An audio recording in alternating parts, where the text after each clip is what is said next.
Don't believe, just know. Cymatic TV, turning vibration into reality. Hi, welcome to Cymatic TV. My name's Tom Lawless, and with me is Tanya Autumn, hypnotherapist. Put your teeth back in. And yeah, I'm sort of that sort of thing. That was a general stuff. Author and various yes. things. Yeah. We could call you all sorts, couldn't we? Yeah, you could. Yeah, dad, dodgy character next door. I don't know, loads of stuff. So we were talking about we were just having a tea break, and we were talking about consciousness. So we said, well, we need to do a video on that. Yeah. It's a big topic, and it's a very, I think, massive topic, misunderstood topic, and I think ultimately lots of people really, it's not something easy to define. So people have a lot of ideas and perceptions about what it is. So Tom, what, in your opinion, because I'm just going to throw this straight in your lap. Yeah. What is consciousness? Okay, consciousness is your perception and your interaction with the world that is around you.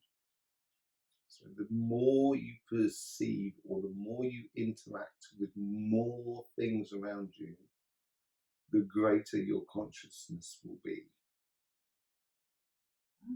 Yeah, I've not heard that as a definition before. Okay, so if you think of an amoeba, or as in a single cell creature. Yeah. Okay, but let's go a little bit. Go for an ant. Well, yeah, an ant. Well, an ant's pretty complex, but worm. You know, a worm has not got consciousness of money, right? Or an amoeba doesn't have it, an ant doesn't have it, a tree doesn't. Tree doesn't have it.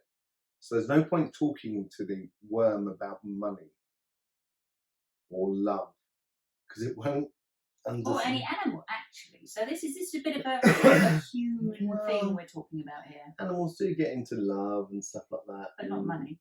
Not money. They don't pay for food. They don't pay for accommodation, do they? No, exactly. So this is basically it. This is your consciousness depends upon the level of your interaction with the world that is around you. Yeah. We have a little visitor, don't we? We do. We were talking about animals. You won't be able to see this, but Summer, a little dog. She's just heard. We were talking about animals and was just coming to see what's. So you might hear a little claws. She might want to understand more about consciousness, maybe. Yeah, she's take a pew. A little bit hot. Take a pew. Yeah, go on. There she's off again. Sorry about that.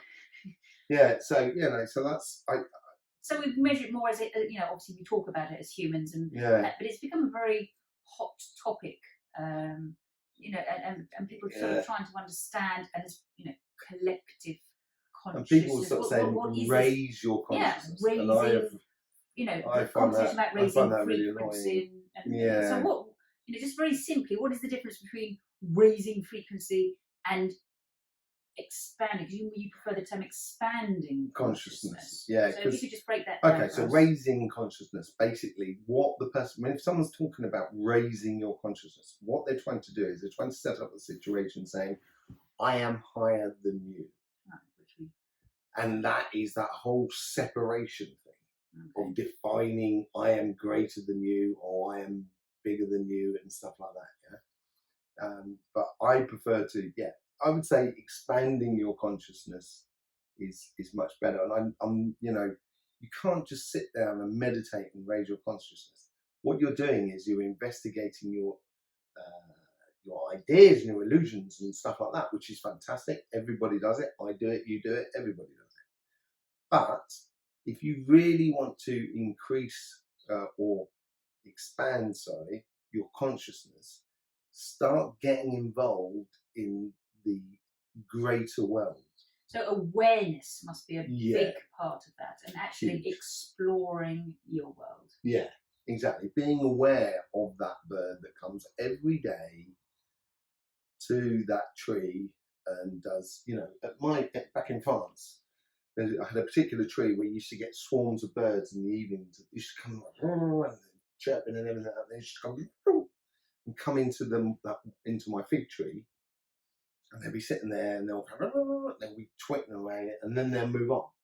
Yeah, and it you understand that that's part of their routine, part of their social makeup, and you become aware of their social conditioning, which makes up a bird, but it's not conditioning like human conditioning. It's conditioning which is much more natural, I would say, than human conditioning. So it's being aware of that timing, those seasons, those plants, those animals, those clouds, those sensations within yourself that connect to all of that. So just feeling like rain is coming or something like that. It's just you're more in tune with what is going on around. But and that's if what you're hell-bent path of conveyor belt of life rushing through everything, never stopping still, you don't have that time or awareness. So in that respect, I think people confuse the idea of philosophy with consciousness. Right. So people philosophize about the idea of love and stuff like that, rather than actually being in love. Right. Do you understand talking about it rather than doing it and exactly. So you can understand it conceptually, which is a good thing to do. It's a great thing to do, but at some point you've got to participate. Yeah, you've got to pass an act, as they say in French. Nobody would understand that. Participate. Yeah, participate. Okay, so you've got to participate in it.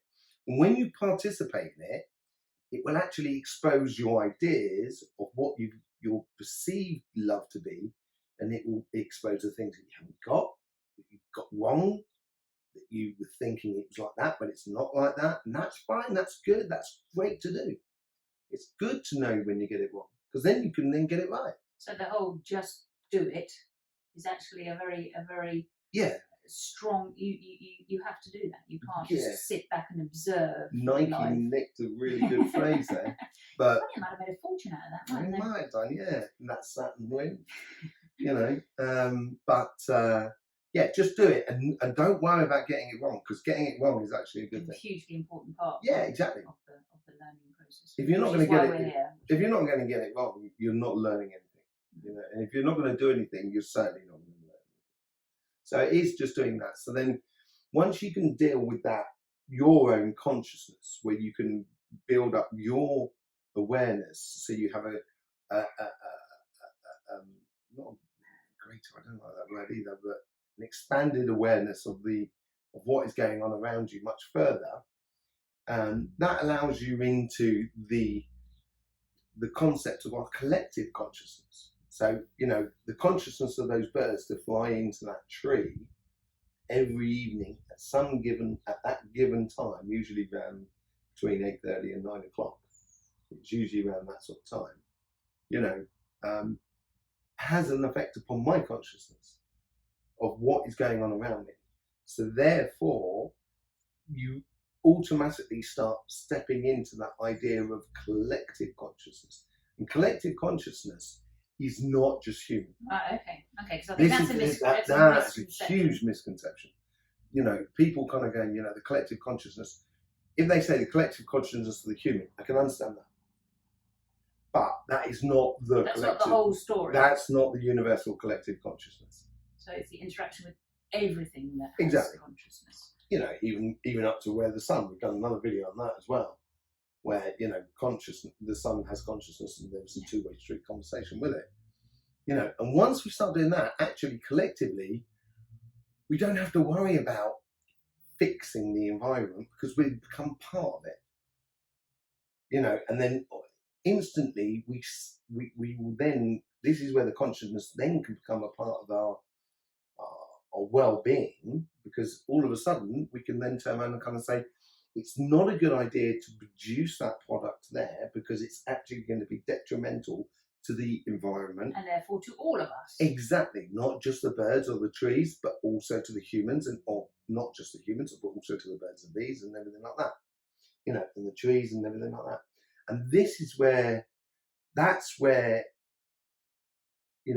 we've got to stop with this dividing.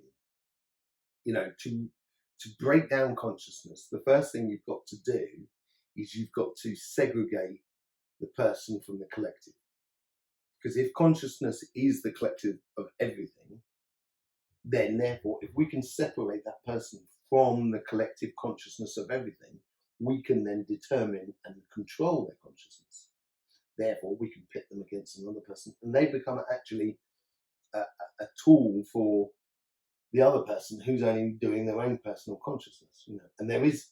So why would anybody want to divide consciousness? Because they would like to have higher positions than the other person. So I would like to be richer than the other person, or I would like to have more power than the other person, or I'd like to have, I'm more knowledgeable than you. Once you get into the collective consciousness, you can't have more knowledge than the world itself. So we are sort of self-sabotaging our collective consciousness in that respect, then. Yeah, but it's to the detriment of the each mass. and every one of us. Yeah, exactly. But it is to the benefit of certain few, and that's that whole pyramid structure thing that goes on. Right. And there is only 3 ways in order to divide people, Mm-hmm. and that's through politics, religion, and money. It's the only 3 things that actually has a necessity of division of people in order to exist. But humans tend to gravitate towards, naturally towards that division with money. I mean, they seem very conscious about following that path to lead into that separation. Why? Yeah, I was going to ask you that. Why? Well, that's a very interesting question. What? Yeah, so go on then. Why is it within their interest that people go down that road? It's about the ego, though, isn't it? It's They want to feel better. Why do humans want to feel better or different to another human being? What if you create that desire in that person to say, I want that car? The person who makes that car has to create that desire in you, because then it makes their life better, not necessarily your life better. Because at the end of the day, let's be honest, 99.9% of people are not going to get the dream that you see on the telly, internet. So again, the media feeds that. It presents things. The media feeds that. Makes people feel like politics feeds that. Finances feed that. It all feeds that, because it then creates a pyramid structure where then they can certain selective people can be on that thing, and everybody is holding up that pyramid. If the people down below turn around and sort of said, no, actually, I'm not going to make that particular type of telephone anymore because you can't update it structurally, physically, therefore I've got to throw it away every time I buy a new version. I'm not getting involved with names and stuff like that. But, that whole consumption society. But at the same time, if you were to invent a telephone that could do that, I would have enormous amount of respect for Tanya Lawson. All of a sudden, you would become incredibly rich without having any money, simply because you've got that respect. So the values change. The values change. I might be that person who's working on that assembly line, making that telephone. But I want that telephone.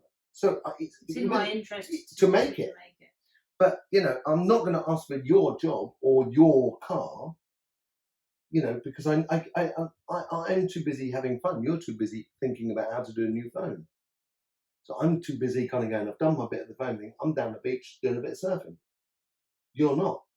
So then it comes down to what you as an individual choose to have as an experience out of life. Do you choose to expand your understanding of how things work and get new technology? If that's the thing that makes you buzz, go ahead and do it. But don't expect me to put you in a massive mansion or give you enough money to buy 20,000 houses.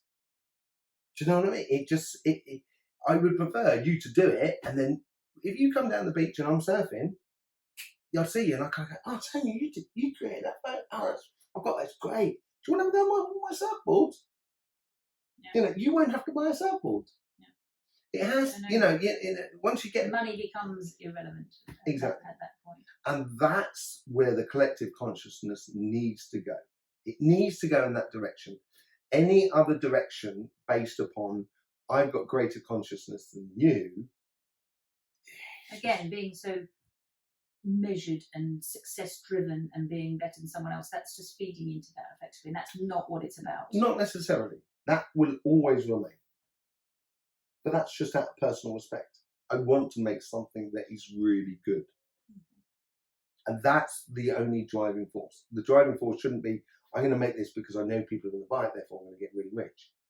So if everybody, every human, because obviously animals are a bit ahead of us anyway, but if every human became more conscious, and therefore all of our interactions and our collective consciousness, we were all, you know, what is the ultimate outcome? Does that mean our planet gets protected? Our animals are. What would be the outcome? The outcome of it, as far as I'm concerned, of what I think, you know, and it's only what I perceive to be the outcome. You know, you've got to. I've only one piece of the puzzle, so I've only got one piece.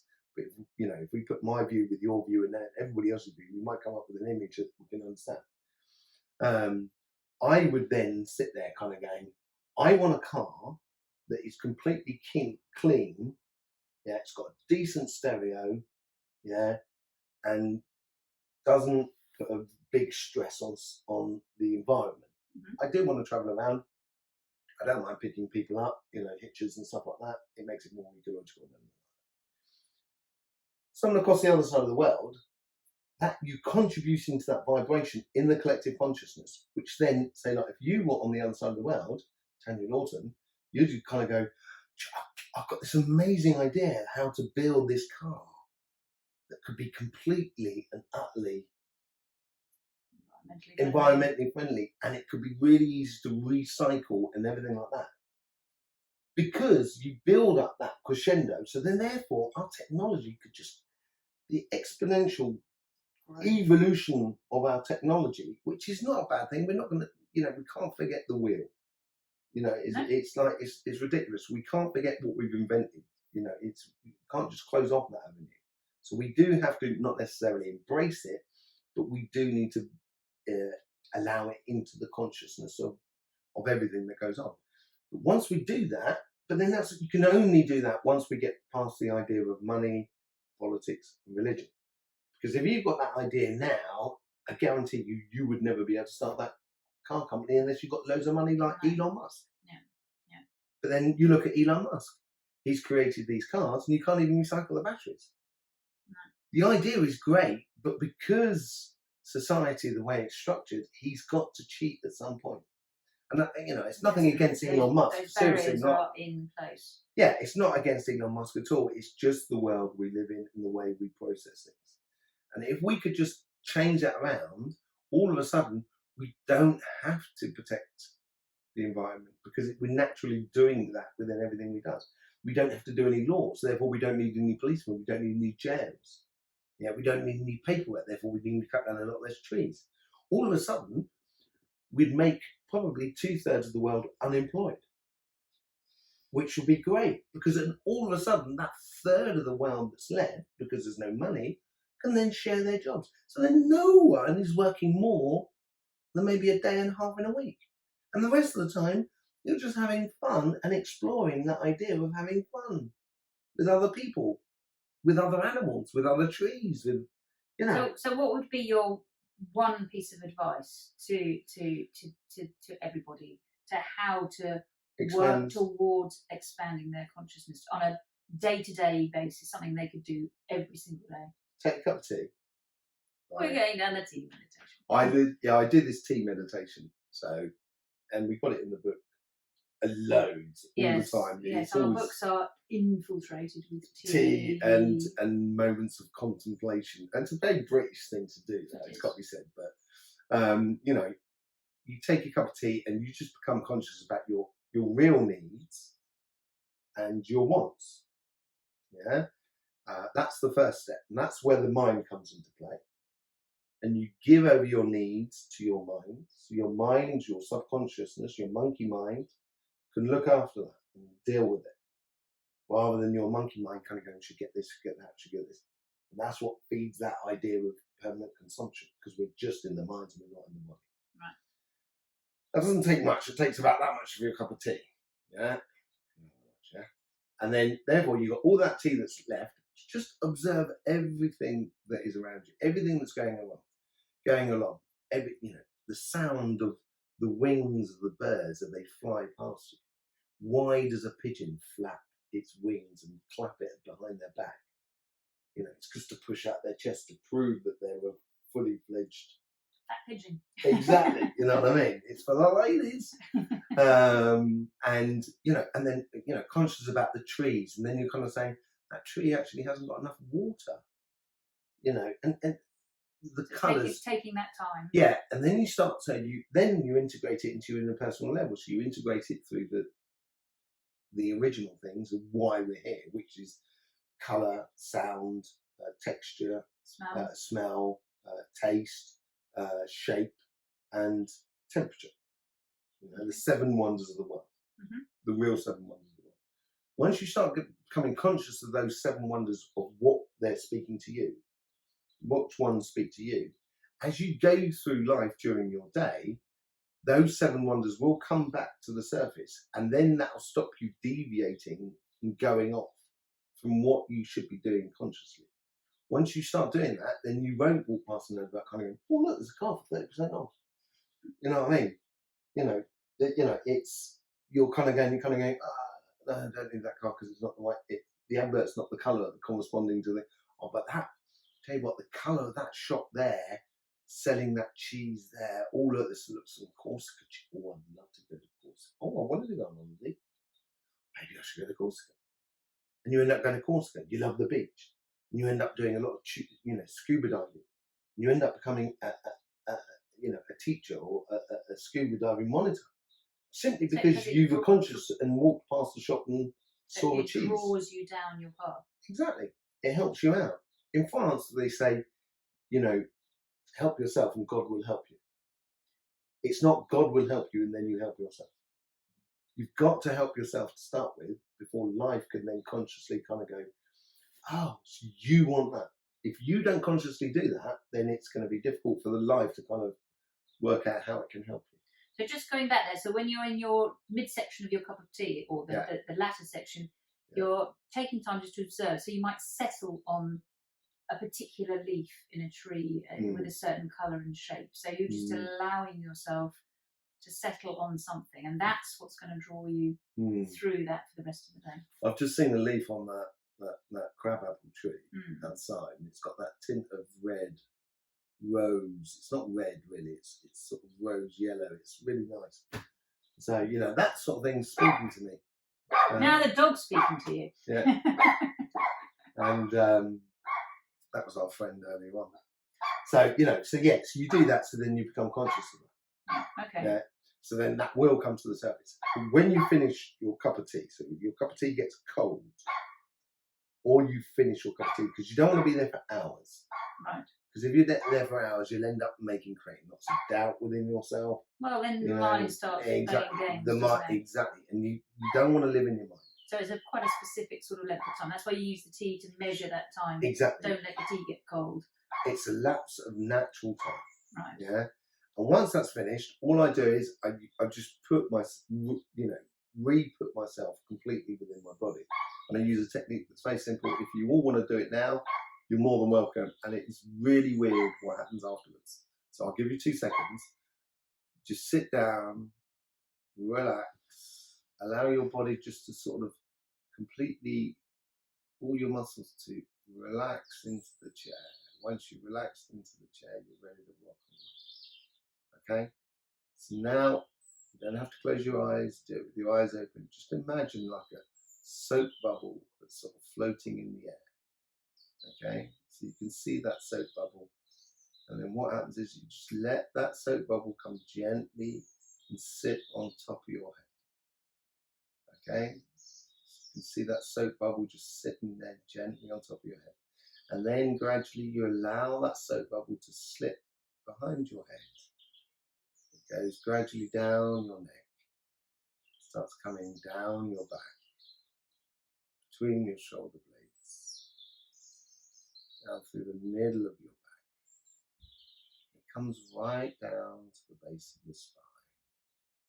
And down at the base of the spine, it divides into two. It goes around your hips, gently down your legs, and it comes to your knees, goes across your knees and goes down the front of your legs, down your shins, gets down to your ankles, goes across your ankles, along your feet, gets to your toes. When it gets to your toes, you just go, it pops. Okay? All of a sudden, you become a lot more aware of what's going on in your body. But the most interesting thing is when you try and think with your mind. You just try and think about things with your mind. Doesn't matter what you want to think about. Just try and use your mind to think. It's difficult. It's not easy. Because all of a sudden, this is where the consciousness is. It's in the entire body. It's actually in your aura. In your complete and utter vibration. That is so weird. You just can't think. You can't. Amazing. It's So relaxing doing that as well. I know, I'm off. I'm chilled. Now, Thank you for that, Tom. that's all right. I enjoyed that. See, that's the thing about consciousness as well. It is within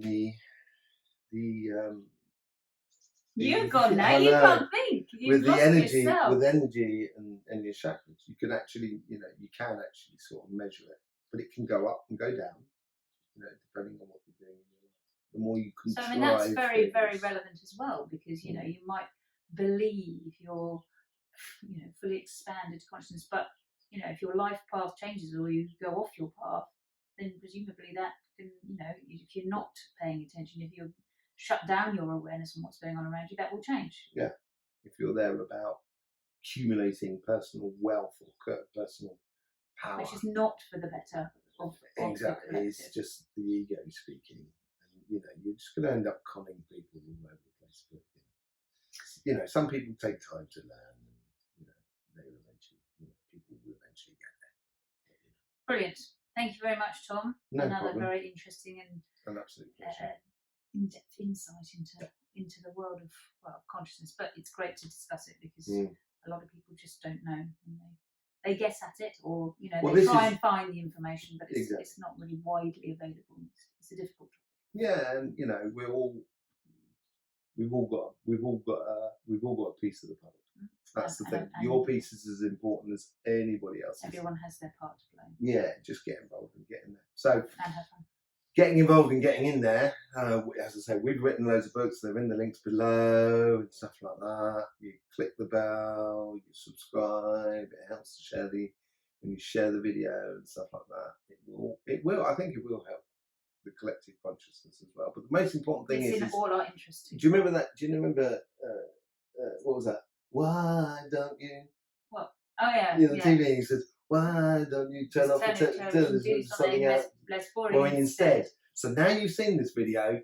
It's good to see videos and stuff like that, but get out there. That's the most important thing. It's not happening on the internet. It's happening outside your front door or inside your house, whichever. Okay. Brilliant. Ciao for now. Bye. Don't believe, just know. Cymatic TV, turning vibration into reality.